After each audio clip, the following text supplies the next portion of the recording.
Well, as I look back over the past 40 years, I actually feel amazed that this conference has continued for so long. So that very first year, in 1984, I took on the challenge thinking this would be a conference that was 1 year, 2 years. I never imagined that this conference would evolve and continue for 40 years. So I attended my first Learning Difference conference in 1992.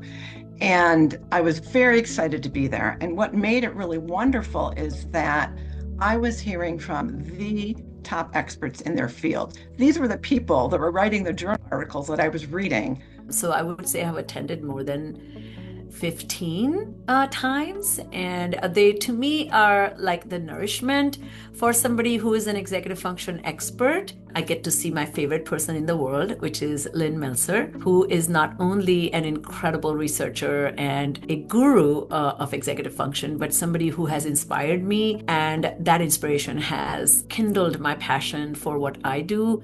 What I loved most about this conference has been the opportunity to bring together speakers and attendees from across this country and around the world so that we could become part of a community who have focused on helping students to learn how to learn and using important research to make new decisions about better ways of running our classrooms on a day-to-day basis. Conference would end on a Saturday.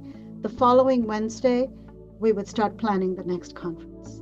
So while Lynn was a driving force, in a small way, the conference belonged to each of us. It was a passion project, you know? We want speakers who harmonize with each other, who amplify each other. And Dr. Meltzer and the research team spend a lot of time and energy on that. There's a huge lead up to the beginning of the event itself. And I think a lot of people don't see that, but you know it's working because you don't see that. But the fact that we were able just to keep flowing and keep going every conference really speaks to the hours and hours of communicating, organizing, formatting. It's quite an executive function masterpiece, frankly. Every year, I'm always so grateful and amazed that it runs so smoothly, but it doesn't happen by accident. Lynn did tremendous work behind the scenes to build a coherent story. And by the time you got to the last session, the synthesis, it all came together. I have been to many, many other conferences that were fragmented and scattered and chaotic. Lynn's conferences were never like that. They always had a core theoretical sort of frame. So by the end of the conference, we would have a meaningful, coherent synthesis, and that was priceless.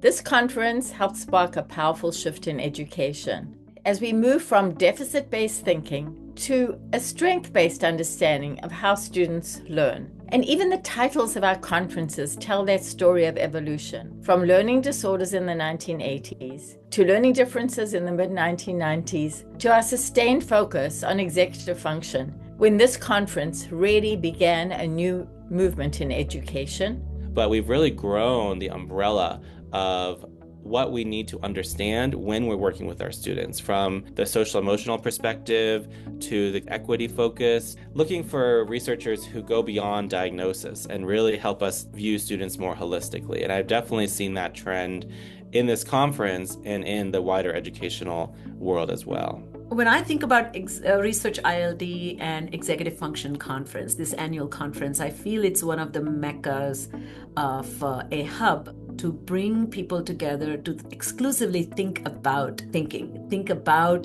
approach to learning and students or children being agents of their thought process. One of my favorite experiences at the conference is that when I was a doctoral student, I was able to see these huge names in research and the work that they do. I would read their papers all the time, and to see them speaking right in front of me was just such a experience that I will never forget. The conference isn't just informative, but it really energizes me. It fuels me. I always walk away with not only new perspectives, but actual practical strategies in the areas of EF, behavior, reading, writing, that I can implement with my students right away.